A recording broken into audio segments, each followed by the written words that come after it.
গৃহযুদ্ধের আগুনে পুড়তে থাকা মিয়ানমারের মাটির নিচে লুকিয়ে আছে এক অমূল্য সম্পদ, বিরল মৃত্তিকা খনিজ।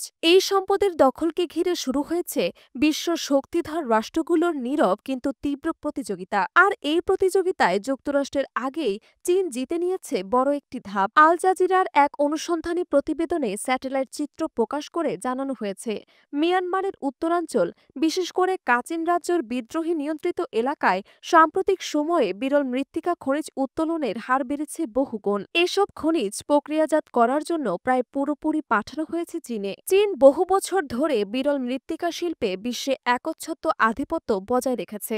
উইন্ড টারবাইন, বৈদ্যুতিক গাড়ি থেকে শুরু করে উন্নত মানের মিসাইল সিস্টেম, এসবের অন্যতম প্রধান উপাদানই এই খনিজ। আন্তর্জাতিক জ্বালানি সংস্থার তথ্য অনুযায়ী বিশ্বে প্রক্রিয়াজাত বিরল মৃত্তিকার প্রায় 90% আসে চীনের কারখানা থেকে। কিন্তু এই শিল্পের জন্য প্রয়োজনীয় কাঁচামালের বড় অংশই আসে প্রতিবেশী মিয়ানমার থেকে। অন্যদিকে যুক্তরাষ্ট্রের উৎপাদন ক্ষমতা অতি সীমিত। নিজেদের উন্নত সামরিক প্রযুক্তি এবং সবুজ জ্বালানি শিল্প টিকিয়ে রাখতে দেশটি মূলত আমদানির ওপর নির্ভরশীল। এই সুযোগে ওয়াশিংটন কাচিনের জাতিগত বিদ্রোহের সঙ্গে যোগাযোগের চেষ্টা চালাচ্ছে বলে জানা গেছে। যুক্তরাষ্ট্র দাবি করছে এসব বিদ্রোহী গোষ্ঠী চীনা শোষণের শিকার এবং তারা যুক্তরাষ্ট্রের সঙ্গে কাজ করতে আগ্রহী। এমনকি মার্কিন প্রশাসন, সেনা, সরকার এবং কাচিন ইন্ডিপেন্ডেন্স আর্মির জন্য মধ্যস্থাও করতে পারে। তবে চীনের সঙ্গে মিয়ানমারের সম্পর্ক দীর্ঘদিনের। দশকের পর দশক ধরে দেশটিতে চীনের বিপুল বিনিয়োগ রয়েছে, রাস্তা, অবকাঠামো, জ্বালানি প্রকল্প থেকে শুরু করে সামরিক সহযোগিতা পর্যন্ত। ফলে ভূ